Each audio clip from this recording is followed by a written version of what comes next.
换句话说，这个共和党的优势大约只有9席左右，所以这埋下了一个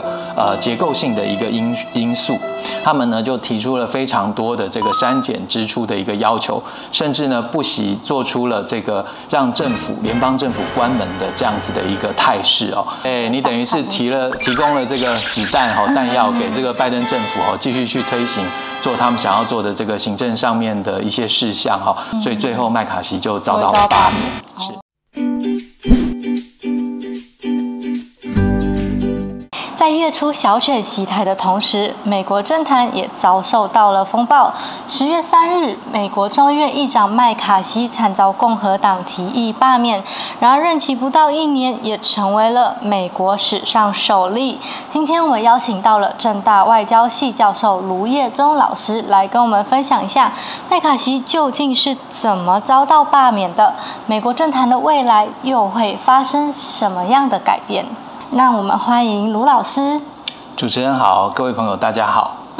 那第一个问题呢，想先请问一下老师，就是美国众议院议长麦卡锡是怎么会被罢免？是，那我们看到了，就是麦卡锡呢，成为美国众议院这个第一位真正正式的被罢免的这个议长那因为麦卡锡他在共和党内部的主要对手就是呢佛罗里达州的这个共和党籍的众议员。这个 Matt Gaetz 他提出来一个所谓的卸任动议或者是我们称之为罢免动议这样比较容易理解。那这样子的一个动议呢，他就诉诸了投票，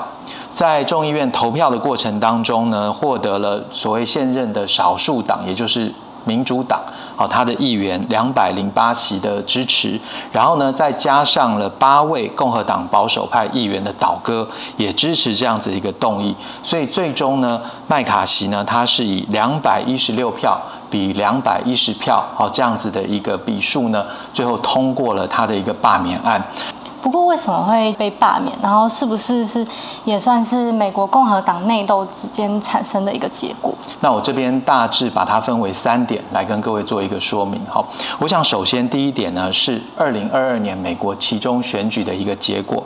在那之前呢，因为呢这个民主党的这个拜登已经执政了2年左右所以当时呢大家认为这是一个共和党的好机会，所以呢当时的多项民调也都显示似乎会有所谓的红色浪潮这样子的一个情况发生，也就是说，他们认为呢，共和党可能呢会在期中选举当中同时呢在参议院跟众议院都获得多数的这样子的一个席次。那在2022年的选举之后呢，它的一个结果呢是，共和党最终呢是取得了222席，那民主党呢是213席。换句话说，这个共和党的优势大约只有9席左右，所以这埋下了一个结构性的一个因素。那第二个呢是制度性的因素最主要是在这个前一任的议长就是裴洛西女士她担任议长的时候她提高了这个罢免议长动议的这样子的一个门槛。那但是呢，麦卡锡呢，因为要争取这个所谓的保守派共和党籍议员的支持，所以他做出了一些妥协，他把这个门槛又调整，只要1人就可以来进行投票所以这是一个制度上面的一个变化。那第3点呢，当美国的国会要审这个下一年度的预算，他们的预算是从10月1号开始所以9月份的时候，我们大家都知道，其实美国的这个联邦政府，它就面临了这个财政上面很严重的这个赤字的问题，所以呢，国会呢站在这个监督政府预算的一个角度，尤其是众议院，他们呢就提出了非常多的这个删减支出的一个要求，甚至呢不惜做出了这个让联邦政府关门的这样子的一个态势所以呢，使得拜登政府呢也非常积极的想要跟这个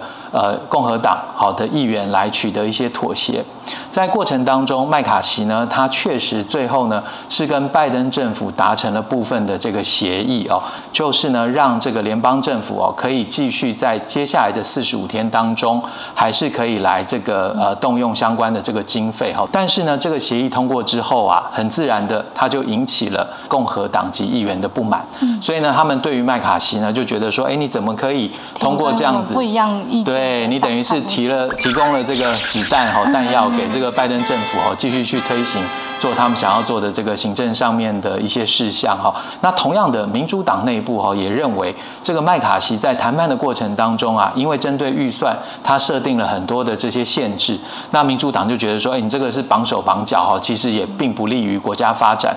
所以最后麦卡锡就遭到了罢免。是哦，好。那想要问一下，就是像麦卡锡啊，如果离开之后，接下来有可能是谁会掌管众议院？目前呢，看起来大致上面有2位领先。那一位呢是这个跟共和党可以说是他们众议院第2号人物，是出生于路易斯安那州的众议员这个Scalise。好，然后另外一位呢是俄亥俄州出生的，目前呢是众议院司法委员会的主席 Jim Jordan。那这2位呢很有意思的是，这个 Jim Jordan 他是得到这个川普前总统的背书他希望说来支持他。那讲到川普川普因素在这次的这个可能的议长的这个候选人的竞争当中他其实也扮演了相当重要的一个角色那这里面呢，麦卡锡本来在第一时间他这个被罢免之后，他就说好吧，那这就是这个大家的决定那我也没有兴趣再来这个竞选议长。不过呢，依照这个最近的一些发展麦卡锡本身他也特别提出，如果共和党觉得还有需要，他也愿意再次的出来竞选。所以换句话说，现在看到大概共和党内部会有3位是这个属于大家认为比较有望来竞逐议长宝座的人选。那想请问一下，就像麦卡锡被罢免之后呢，会不会影响美国对于援助乌克兰的态度？实际上，在今年9月份，这个乌克兰的总统泽伦斯基他访问了美国，但是呢，在他访问的过程当中麦卡锡对他的这个到访基本上是采取冷处理的这样子的一个方式但是最近必须要再考虑进去另外一个因素，就是中东的情势因为在过去几天我们也注意到，就是以色列呢跟这个哈马斯巴勒斯坦内部的这个激进团体彼此之间的这样子一个征战那以色列作为美国长期以来的一个盟友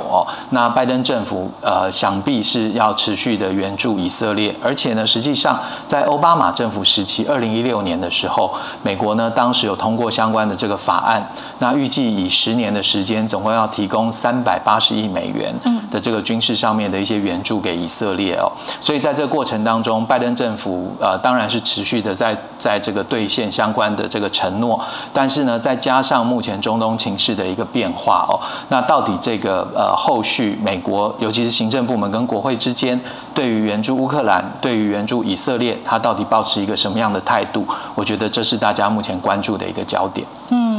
好，那麦卡锡被罢免之后啊，对于美中关系还有两岸关系会产生什么样的影响吗？是最主要的关键还是在于美国的国会。目前呢，它对于这个中国的这个态度还是采取一个比较敌视比较不友善的一个态度。那这个恐怕不会因为议长的更迭而出现重大的变化所以我想这个应该是大家目前要回应这个问题可以有的一些这个理解与认识。好。那也谢谢老师今天帮我们解说。看完这期节目，也欢迎大家来谈谈对于这次麦卡锡被罢免的看法，直接在下面帮我留言。如果喜欢我们的节目，也记得帮我按赞、订阅、分享加开启小铃铛通知哦。我们下期见，拜拜。